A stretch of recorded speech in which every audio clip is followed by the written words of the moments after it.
بسم اللہ الرحمن الرحیم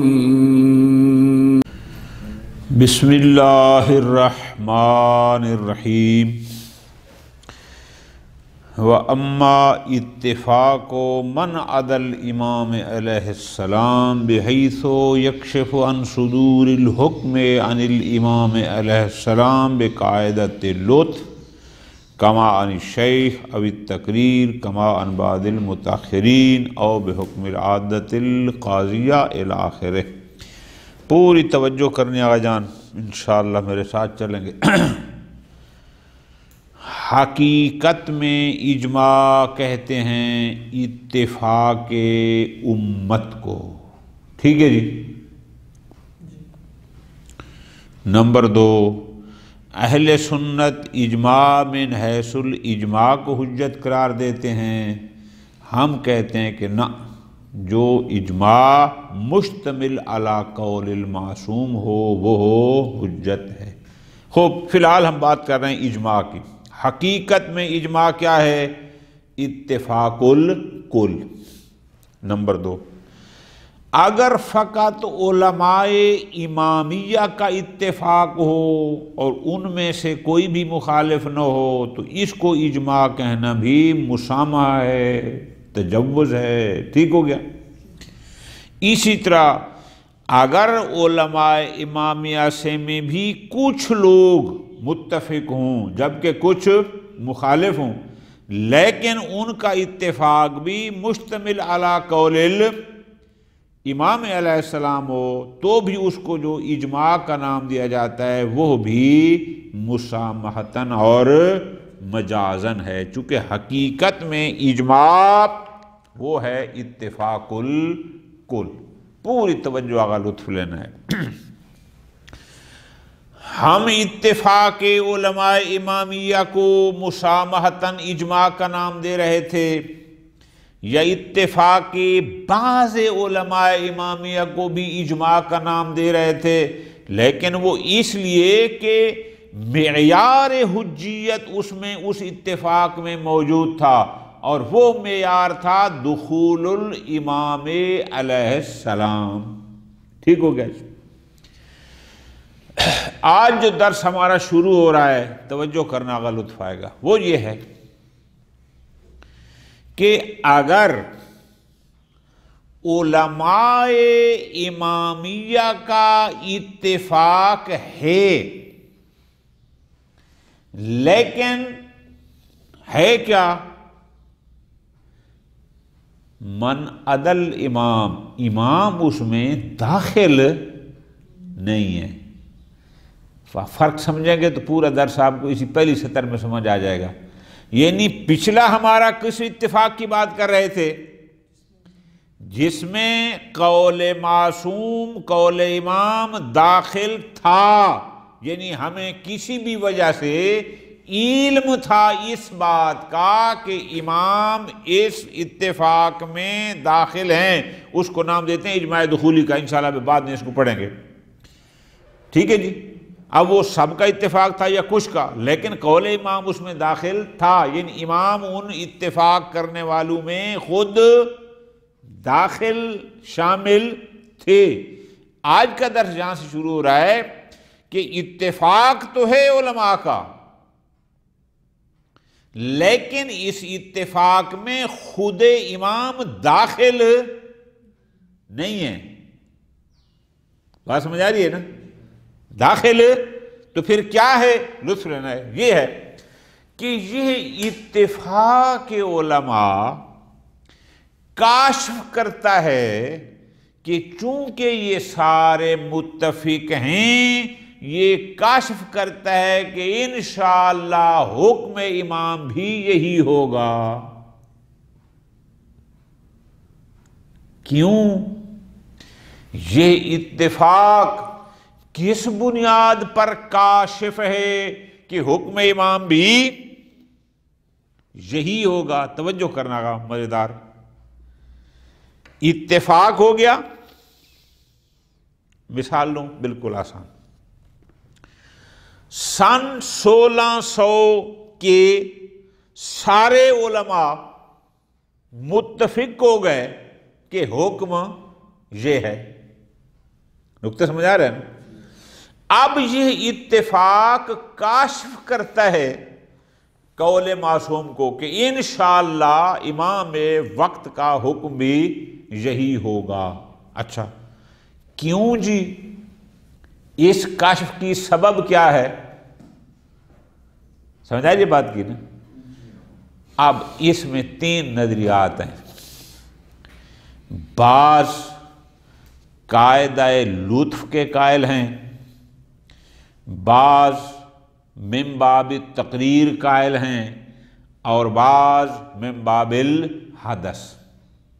اب پہلے ان 3 لفظوں کے سن لے آگا، ان 3 لفظوں کے مطالب سمجھیں: لطف، تقریر اور حدث. شرح باب ہدی عشر میں بھی آپ نے پڑھا، اس کے بعد غالباً آپ نے کشف المراد میں بھی یقیناً بات ہے کہ لطف کیا ہوتا ہے. لطف ہوتا ہے کہ ما کان مقربا الی الطاعہ و مبعدا عن المعصیہ. اللہ تبارک و تعالی ہمیشہ مقرب الی الطاعہ اور مبعد عن المعصیہ. پیغمبر اکرم صلی اللہ علیہ وسلم ہمیشہ مقرب الی الطاعہ اور مبعد عن المعصیہ. ائمہ ہدی علیہم السلام وہ بھی اسی طرح مقرب الی الطاعہ اور نقطہ سمجھ آیا نا؟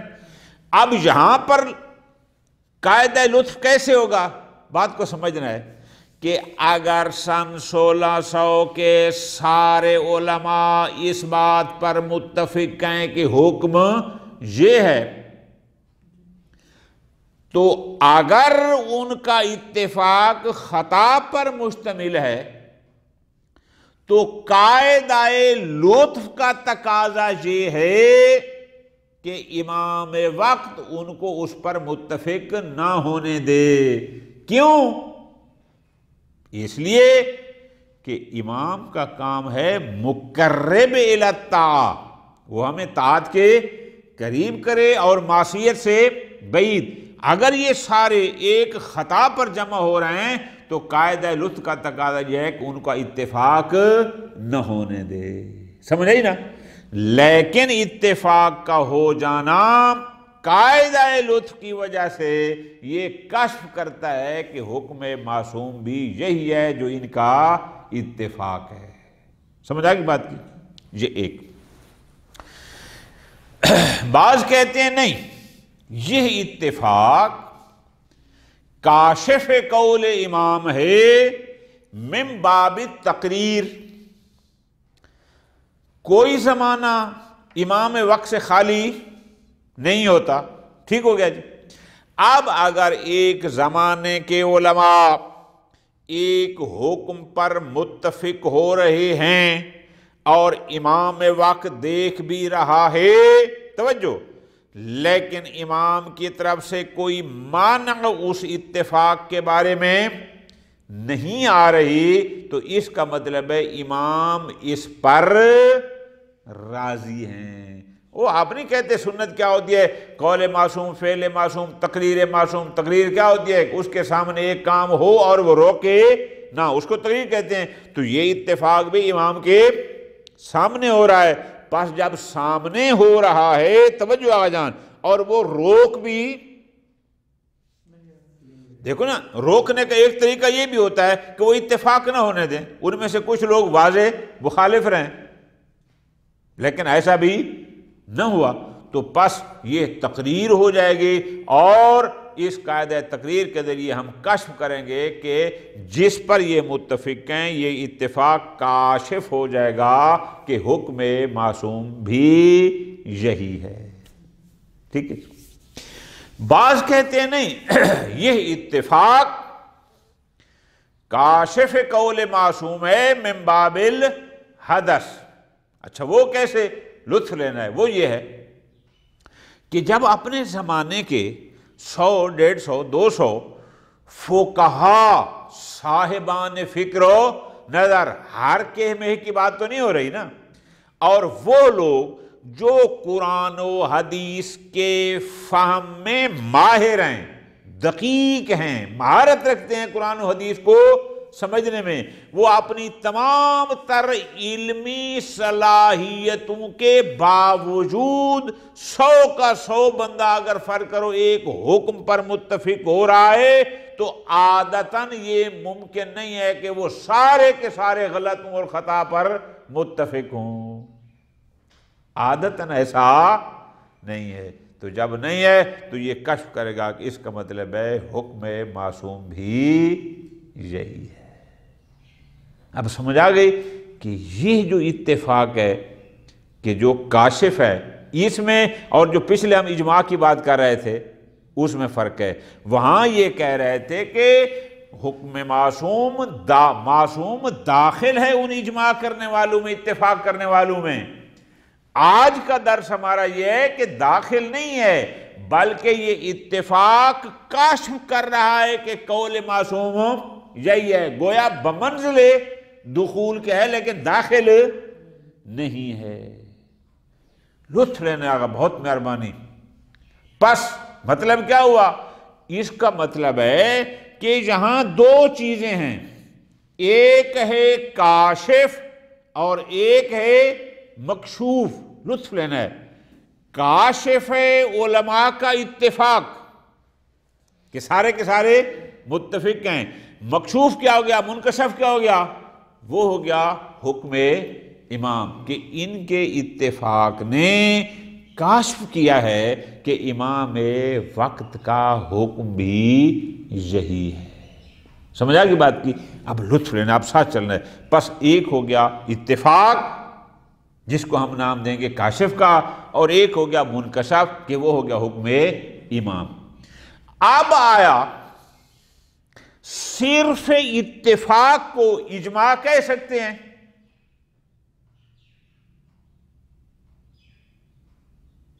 ساتھ منکشف کو نہ ملائیں، ہم کہیں گے نہیں کہہ سکتے۔ کیوں؟ اجماع تو ہوتا ہے اتفاق الکل، آپ خود کہہ رہے ہیں کہ امام اس میں شامل ہے، تو امام تو عالم العلماء ہے، امام تو رئیس العلماء ہے، جب وہ نہیں ہے تو اس کا مطلب ہے صرف اتفاق تو پھر اجماع نہ ہوا۔ ہاں اگر آپ یوں کہیں، بہت لطف آیا مجھے مطالعے میں، اگر آپ یوں کہیں کہ نہیں ان کا اتفاق یعنی یہ کاشف اور ادھر منکشف جو حکم امام ہے یہ مل کر اجماع ان کو کہتے ہیں، یہ دلیل کہتے ہیں، جب مل کر کہیں گے تو پھر البتہ ہم اس بنیاد پر کہیں گے کہ یہ بھی مسامحہ ہے لفظ اجماع کے۔ وہ جیسے ہم نے کل پڑھا پرسوں کہ اگر فقط علماء امامیہ کا اتفاق ہو تو ہم نے کہا وہ مسامحہ ہے، اس کو اجماع کہنا، یا علماء امامہ سے کچھ کا اتفاق ہو لیکن علماء و امام شامل ہو تو ہم نے کہا مجاز ہے وہ بھی، تو یہ بھی اسی طرح کا ایک مجاز ہوگا۔ بات سمجھ آ رہی ہے نا؟ کیوں؟ چونکہ اصل میں فقط اتفاق نہیں بلکہ ایک کاشف ہے اور ایک منکشف، اور مل کر یہ ایک دلیل بن رہے ہیں۔ نقطہ سمجھ آ رہا ہے نا؟ خوب، لیکن اس کا مطلب تو پھر یہ ہوا کہ یہ پھر ایک مسامحہ نہ ہوا، یہ پھر مسامحہ فی المسامحہ ہو گیا۔ کیا؟ کہ ایک خود امام کے بغیر لوگوں کو کہنا وہ بھی مسامحہ، اور دوسرا مکشوف اور کاشف کو ملا کر اجماع کا نام دینا یہ بھی۔ اچھا اب اگر کوئی کہے جناب پھر اس کا مطلب یہ ہے، لطف لینا آگا، کہ ایک دلیل تو ہو گئی کتاب، دوسری ہو گئی سنت، تیسرا ہو گیا عقل، چوتھا ہو گیا اجماع، تو آپ ایک پانچواں نام رکھ دیں سیدھا سیدھا، اس کا نام رکھ دیں کاشف، کہ یہ علماء کا جو اتفاق ہے یہ کاشف ہے کس کو؟ قول معصوم کو۔ تو یہ بھی تو ایک مستقل دلیل بن جائے گی نا، تو جب معصوم کا قول آ جائے گا بس وہ حکم ثابت ہو جائے گا، تو یہ کاشف بھی ایک قسم کی دلیل ہو۔ تو پھر شیخ حسن فرماتے ہیں وہ اس کو دلیل علیحدہ نہیں کہتے، چونکہ اصل تو علماء میں معروف ہیں ادلہ اربع، اور وہ بھی اس کو اسی اجماع میں شامل کرتے ہیں. کیوں؟ چونکہ صرف اتفاق ہو تو اس کو اجماع کہہ نہیں سکتے، چونکہ امام اس میں شامل نہیں ہیں. اور اتفاق ما انضمام قول معصوم، کہ وہ کاشف تھا نا، کاشف اور منکشف ملا کر کہیں تو اس بنیاد پر وہ اس کو اجماع میں لیتے ہیں، علیحدہ نہیں لیتے. ٹھیک ہے جی. خوب.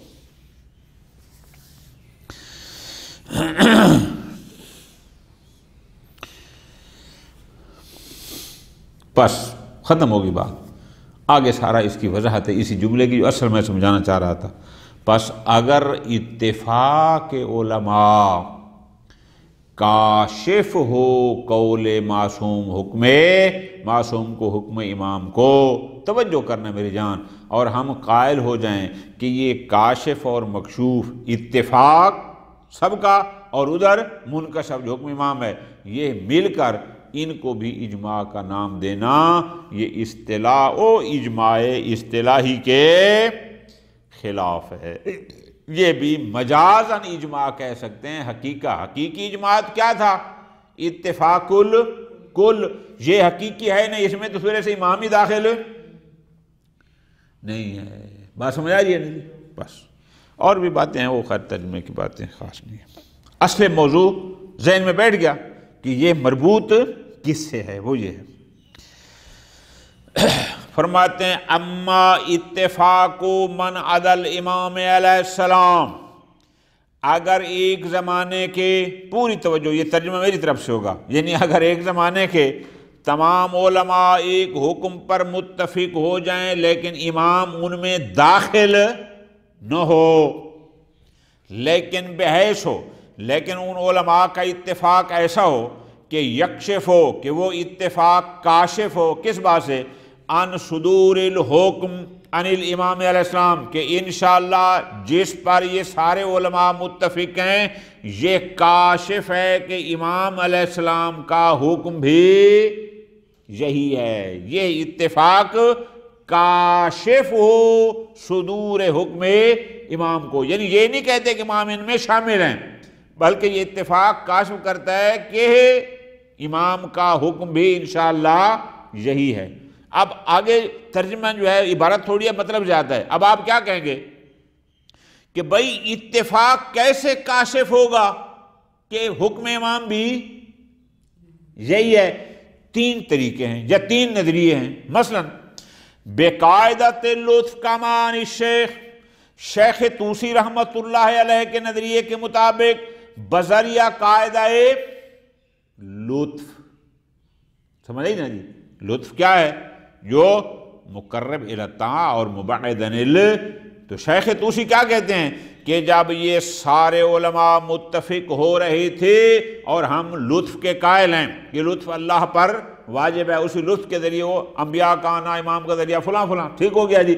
اب جب سارے متفق ہو رہے تھے، بالفرض ان کا اتفاق غلط تھا، تو قاعدہ لطف کا تقاضا یہ ہے کہ وہ اتفاق نہ ہونے دے، چونکہ انہوں نے مبعد عن المعصیہ کا کردار ادا کرنا ہے. سمجھ آ گیا جان؟ یہ ہو گیا شیخ نے دیا. ابھی تقریر کما عن البعض المتاخرین، محقق کے تستری کے نزدیک کہ نہیں، قاعدہ لطف نہیں بلکہ من باب تقریر، کہ امام وقت کے سامنے بہت سارے علماء ایک حکم پر متفق ہو رہے ہیں اور امام وقت ان کو مانا بھی کوئی اس کی طرف سے مانے نہیں آ رہا، تو یہ گویا اس کی طرف سے امضاء ہوگا، یہ تقریر ہو جائے گی. ٹھیک ہے جی؟ لہذا من باب تقریر یہ اتفاق کاشف ہوگا کہ حکم امام بھی یہی ہے. او بحکم العادہ، یا من باب الحدث، یہ تیسرا ہو جائے گا حدث. حدث کیسے؟ یعنی بے حکم العادہ، ہم دیکھتے ہیں روٹین کیا ہے، العادہ القاضیہ باستحالت توافقہم علی الخطا. ہم دیکھتے ہیں عادت یہ فیصلہ کرتی ہے کہ ان سب کا خطا پر متفق ہو جانا عادتاً، عقلاً نہ، عادتاً محال ہے. مع کمال بذل الوسع فی فہم الحکم، جبکہ وہ احکام صادرہ عن الامام قرآن و حدیث کو سمجھنے میں کمال بذل الوسع، جتنی ان کی علمی طاقت ہوتی ہے وہ ساری اس میں نے آپ کو اردو میں آسان سمجھا کہ یہ لوگ جو اپنے زمانے میں قرآن و حدیث کو سمجھنے میں ماہر ترین لوگ ہیں، یہ سارے کے سارے ماہر ایک خطا پر متفق ہو جائیں، عادتاً ایسا نہیں ہوتا۔ بات سمجھ آ گئی نا؟ پس ہم اس سے حدث لگائیں گے کہ انشاءاللہ حکم امام بھی یہی ہوگا، یہ ہو گیا بالحدث۔ لیکن آگے فرماتے ہیں بہرحال درست ہے کہ یہ ایسا اتفاق ہے، اور یہ اتفاق چاہے من باب قاعدہ لطف، چاہے من باب تقریر، چاہے من باب الحدث، یہ کاشف ہو قول معصوم سے، لیکن توجہ آقا جان، لیکن ھذا لیس اجماعا اصطلاحیا، یہ اتفاق اجماع اصطلاحی نہیں ہے۔ کیوں؟ اصطلاحاً اجماع تو ہوتا ہے اتفاق الکل، اس میں تو کلیئر کٹ بتا رہے ہیں کہ امام اس میں داخل نہیں ہے، تو جو رئیس العلماء، جو عالم العلماء ہے، جب وہ بھی اس میں نہیں ہے تو اتفاق الکل تو اس کو کہا، لہذا یہ اجماع اصطلاحی نہیں ہے۔ ہاں البتہ اگر آپ یوں کہیں إِلَّا أَن يُنْظَمْ قَوْلُ الْإِمَامِ إِلَىٰ أَقْوَالِهِمْ، لیکن اگر ہم کہیں کہ ایک طرف ہیں اقوال یعنی اتفاق علماء اور اس کے ساتھ ملائیں قول امام کو، آپ کہیں کہ امام کا قول تو ہے نہیں، جناب نہیں ہے، لیکن اس اتفاق سے جو کشف ہوا تھا کہ انشاءاللہ حکم صادر عن الامام بھی یہی ہے، اس امام کے کشف شدہ قول کو، یعنی ہم کیا کہیں ایک اتفاق اس میں پلس کریں کس کو؟ اس حکم کو جس کو یہ اتفاق کشف کر رہا ہے، شاباش، یہ کاشف اور منکشف مل کر فَيُسَمَّ الْمَجْمُوعُ اجماعاً، ہم کہیں کہ یہ مجموع اجماع ہے۔ نکتہ سمجھ آئے نا؟ بناءً علی ما تقدم، وہ بھی اجماع حقیقت نہیں ہے۔ کیسے اجماع؟ من المسامحۃ فی تسمیۃ اتفاق جماعت، وہ بھی ہم نے پیچھے کہا تھا کہ اگر کچھ علماء جمع ہو جائیں جن کا اتفاق مشتمل ہو قول معصوم پر تو ہم اس کو اجماع کہتے ہیں، لیکن وہ بھی مسامحتاً یعنی مجازاً کہتے ہیں، حقیقتاً اس کو بھی نہیں کہتے۔ تو یہاں پر بھی اس لحاظ سے ہم کہہ سکتے ہیں کہ یہ اجماع ہے لیکن مجازاً، مسامحتاً، کہ اتفاق جماعت مشتمل علی قول امام اسلام اجماعاً وَإِنْ خَرَجَ عَنْهُ الْكَثِيرُ وَالْأَكْثَرُ، تو پس خلاصہ فرماتے ہیں نتیجہ یہ ہوا فَالدَّلِيلُ فِي الْحَقِيقَةِ، توجہ میری جان، پس اس کا مطلب ہے دلیل وہ کاشف یا وہ اجماع حقیقت میں کیا ہے؟ اتفاق من عدا الامام، ایک طرف امام کے علاوہ باقی علماء کا اتفاق یہ ہے، والمدلول، اور ساتھ کیا ہو جائے گا؟ مدلول کیا تھا؟ جس حکم کو اس اتفاق نے شاباش کل الحکم مسلسل، تو یہ مل کر ایک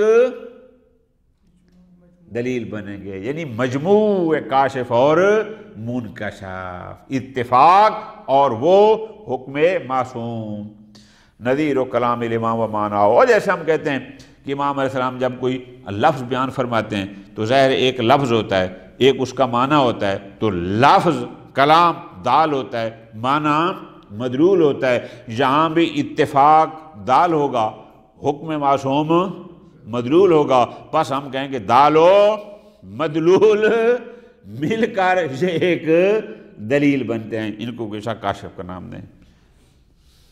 بات سمجھ آ گئی؟ اب آگے فرماتے ہیں فَالنُّقْطَةُ فِي التَّعْبِيرِ عَنِ الدَّلِيلِ بِالْإِجْمَاعِ، لیکن ہم اس کاشف کو بھی کاشف کا نام نہیں دے رہے، بلکہ اس کو بھی ہم نام کیا دے رہے ہیں؟ اجماع کا۔ ولو مسامحتن، لیکن دے تو اجماع کریں، ما توقف ہی علی ملاحظت، حالانکہ وہ دلیل فقط اتفاق کافی نہیں ہے، بلکہ موقوف ہے کس پر؟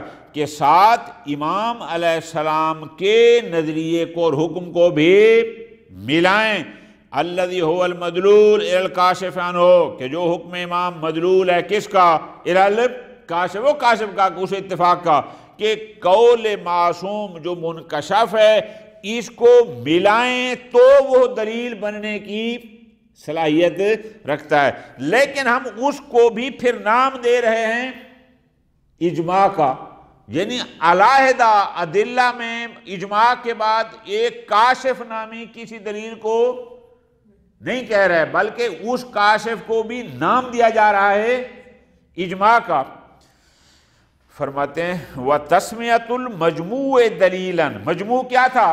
یعنی کاشف اور منکشف دونوں کو ملا کر ہم نام دے رہے ہیں کہ یہ دلیل ہے، یعنی یہ اجماع ہے، ہم اس کو علیحدہ کاشف کو کوئی دلیل قبول نہیں کر رہے۔ فرماتے ہیں اس لیے ہوا تحفظ علی ما جرت علیہ سیرت اہل الفن، اس لیے کہ ہم دیکھتے ہیں کہ جو صاحب فن ہیں، جو اس علم کے ماہرین ہیں، ان کی روٹین یہ ہے کہ وہ ادلہ کی بحث میں فقط ادلہ اربع کو ذکر کرتے ہیں، باقی کوئی بھی دلیل ہو ان کو جہاں وہ توجیح بھی کرتے ہیں، بالآخر ان کو اسی ادلہ اربع کے ذیل میں، وہ آپ کو یاد ہوگا اصول مظفر میں آپ نے پڑھا ہوگا استصحاب کو، کہ ہم کہتے ہیں اگر استصحاب من باب الاخبار، یعنی وہ ہو اخبار سے اس کو استصحاب کی حجیت ثابت کی جائے، تو وہ کہتے ہیں اس کو کیا کیا جاتا ہے؟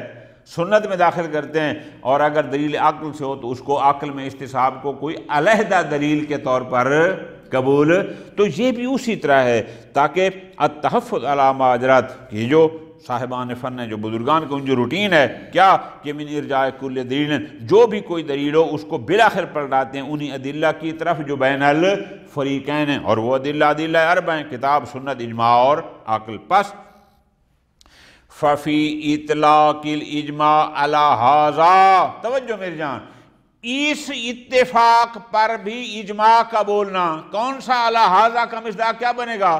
کہ وہ اتفاق جس میں خود امام شامل نہ ہو، اس پر بھی اجماع کا اطلاق مسامحۃ فی مسامحہ، ایک تو امام نہیں ہے، یہ ہے مسامحہ تجاوزاً، اس لیے کہ اتفاق بالکل نہیں، اور پھر یہ ہے مسامحہ فی مسامحہ، دوسرا یہ ہے کہ انضمام کاشف اور منکشف، دلیل اور مدلول کو ملا کر نام دیا جا رہا ہے، اس کو کہتے ہیں کہ مسامحۃ فی مسامحہ۔ ٹھیک ہو گیا جی؟ پس وحاصل المسامحتین، اب یہ دو مسامحہ ہو گئے نا، ایک تو بغیر شمولیت امام کے اس کو اجماع کا دینا، یہ مجاز ہے، اور دوسرا ضم قول امام کے نظریے کو ساتھ ملا کر، مدلول کو دلیل کے ساتھ ملا کر اس کو کہنا، یہ بھی فرماتے ہیں وحاصل المسامحتین اطلاق الاجماع علی اتفاق طائفۃ۔ اب جب ہم دو مسامحہ کریں گے، دو مجاز کریں گے، تو ان دو مجازوں کا نتیجہ کیا ہے؟ کہ اجماع کا اطلاق کیا جائے علی اتفاق طائفۃ، ایک ایسے گروہ کے اتفاق پر کہ یستحیل بحکم العادہ، کہ عادتاً محال ہو خطأہم، ان کا غلطی پر ہونا، وعدم وصولہم، اور ان کا حکم امام علیہ السلام تک نہ پہنچنا۔ دو مسامحہ کے قائل ہوں گے تو جا کر اس پر اجماع کا اطلاق ہوگا۔ لیکن شیخ اعظم پھر آگے یوں فرماتے ہیں کہ وَالِاطِّلَاعُ عَلَىٰ تَعْرِیفَاتِ الْفَرِیقَین، لیکن آپ عامہ اور خاصہ نے جو اجماع کی تعریفیں کی ہیں، جو لوگ ان سے مطلع ہیں، ان کو جانتے ہیں، وَاسْتِدْلَالَاتِ الْخَاصَّةِ وَأَكْثَرِ الْعَامَّةِ، اور علماء امامیہ اور اکثر امامیہ جس انداز میں اجماع کی حجیت پر استدلال کرتے ہیں اور جو دلیلیں دیتے ہیں کہ یہ اجماع کیوں حجت ہے، علماء خاصہ امامیہ نے بھی دلیل استدلال دیے قائم کیے ہیں کہ یہ کیوں حجت ہے، عامہ نے بھی۔ اگر ان تعریفوں کو کہ اجماع کسے کہتے ہیں اور حجیت اجماع پر دی گئی دلیلوں کو، ان دونوں سے اگر کوئی بندہ مطلع ہے، ان دونوں کو وہ سمجھتا ہے، تو یہ اطلاع یوجب القطع، یہ موجب قطع ہے۔ اس سے ہمیں قطع اور یقین حاصل ہو جاتا ہے، کیا؟ بخروج ھذا الاطلاق، کہ امام کے بغیر باقیوں کے اتفاق پر اجماع کا اطلاق کہ کیا ہے؟ بخروج ھذا الاطلاق عن المصطلح، یہ اجماع اصطلاحی سے خارج ہے، وبنائی، اور اس پر اجماع بولنا علی المسامحہ، مجاز ہے، حقیقتاً نہیں ہے۔ کیوں؟ لتنزیل وجود من خرج عن ھذا الاتفاق، اس لیے کہ جو اس اتفاق میں شامل ہی نہیں تھا، یعنی آپ کیا کہتے ہیں کہ امام اس میں شامل نہیں تھے، فقط یہ کشف کر رہے ہیں۔ فرماتے ہیں اب من خرج ھذا الاتفاق، جو اس اتفاق سے خارج تھا، اب اس کے وجود کو آپ نازل منزلہ عدم قرار دیں کہ گویا کہ وہ ہے ہی نہیں۔ کما عرفت من السید والفاضلین، جیسا کہ انہوں نے کہا تھا کہ ان کل جماعت قلت و کثرت، کہ اگر ایک گروہ علماء کا وہ تھوڑے ہیں یا زیادہ، جب ہمیں علم ہو جائے کہ قول معصوم ان میں شامل ہے تو ان کا اجماع حجت ہے، یعنی دوسروں کے وجود کو کل عدم سمجھا گیا تھا، تو یہاں پر بھی ان کا اتفاق ہے، اگرچہ من عدل امام ہے لیکن وہ کاشف اگر بن رہے ہیں تو ہم بھی یہ کہیں گے کہ یہ مسامحتاً ہے، لیکن یقیناً حقیقتاً اور اجماع اصطلاحی نہیں ہے۔ آگے فرماتے ہیں وَيَكْفِيكَ فِي هَذَا، فی ہذا سے مراد کیا؟ کہ بغیر امام کے جو علماء کا اتفاق ہے، اور ہم کہہ رہے ہیں کہ اس اتفاق پر اجماع کا اطلاق حقیقی نہیں، یہ اجماع اصطلاحی نہیں، یہ مسامحی ہے، اس کے لیے اتنا کافی ہے کہ انشاءاللہ آگے ہم بات کریں گے۔ ما سیجی من المحقق ثانی فی تعلیق الشرائع، محقق نے یہ فرمایا ہے، محقق فرماتے ہیں من دعوی الاجماع، وہ فرماتے انہوں نے دعوی اجماع کیا، محقق فرماتے ہیں اجماع ہے اس بات پر، توجہ، کہ انا خروج الواحد من علماء العصر، کہ اگر ایک زمانے کے علماء میں سے ایک عالم بھی اس اتفاق سے خارج ہو تو ایک کا خارج ہونا بھی قادح فی انعقاد الاجماع، اجماع کے منعقد ہونے میں مانع ہے۔ جب ایک عالم کا خروج مانع ہے تو عالم العلماء، رئیس العلماء، امام کو خروج بھی طریقے اولا مانع ہے۔